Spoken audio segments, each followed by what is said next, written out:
The early bird gets the worm, as the saying goes. But in 2002, the early birds also got to see a game of baseball at 9 a.m.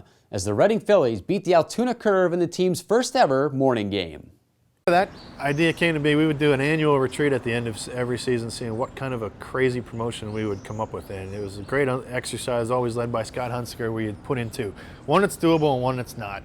And one of my coworkers at the time here, Troy Potoff, said, let's play a 7 in the morning game, for the shift workers. And he put that in the crazy idea that couldn't possibly be done. And naturally, when you tell Scott he can't do something, the wheels start turning him in, and he wants to do it. So we started to kind of game plan for it, and a couple iterations along the way, and it became, the 9 a.m. game. Players didn't like it, the idea of it at first, but I think once they got here, once they get in this clubhouse, and they're ready to go. At that point, it's game on. They don't know what time it is. But what time it was did matter to the fans, who found their typical route to the ballpark complicated by the morning rush. We had a lot of school buses. We had a lot of buses from assisted living homes were coming here. And I remember sitting in the press box and looking out onto the bypass, and you could see the traffic. I mean, the cars were just stacked up bumper to bumper trying to get to the ballpark, or maybe people trying to get to work. So there was a lot of congestion, a lot of horns beeping. It caused a mega traffic jam on the bypass, people trying to get to the stadium, and a lot of times where people were trying to get,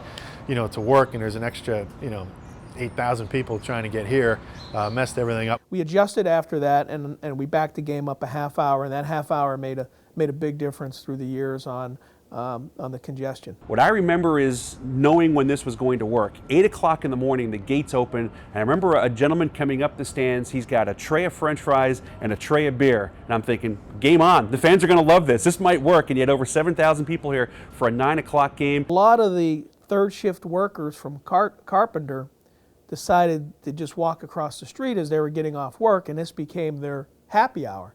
And it was really amazing how much beer we sold at 8 o'clock, 8:30, 9 o'clock in the morning, because this was their happy hour before they went home. The players needed to adjust to the new start time as well. It was the weirdest thing to kind of have the sun on the wrong side of the field in the morning. It was just so odd because playing games that time of the day, you don't really think ahead of time of where the sun is oriented. The dew on the grass and just the glistening dew of the grass in the morning with the sun on it. It was really a different type of feel. While the R-Phils prevailed 5-3, there was one member of the club who didn't stick around long enough to enjoy the final 6 innings of the victory. Greg Legg got ejected in that game. He was our manager. I remember it was a close call play at third base. I remember Travis Chapman being involved. I don't remember if he got picked off or he was the guy putting a tag on, and it was just a bad call. Either way around, the umpire apparently didn't have his coffee, and Legger got tossed. And later on that day, I got a phone call from Elias Sports Bureau. It said, "Hey, you think you set a record? We don't think there's ever been an earlier ejection in the history of professional baseball." The first ever Baseballtown morning game, another of Reading's many golden moments.